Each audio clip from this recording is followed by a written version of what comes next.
संदेश पाठविलेला आहे. पाहत आहे परिणाम नेमका काय होतोय. कोण आहे? देवाच्या हत्या घेतली आणि कोणताही ओळख शंकाना ओळखना परिचय. कोण आहे तू? माझं नामविधान करून कुठून आलास?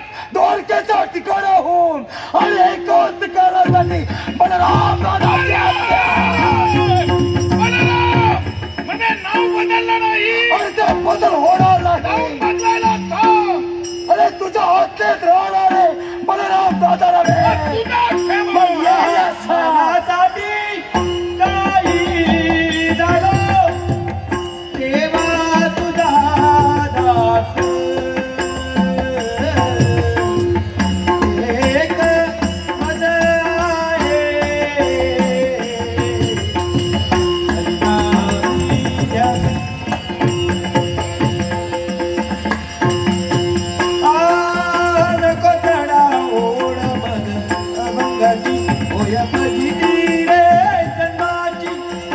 होय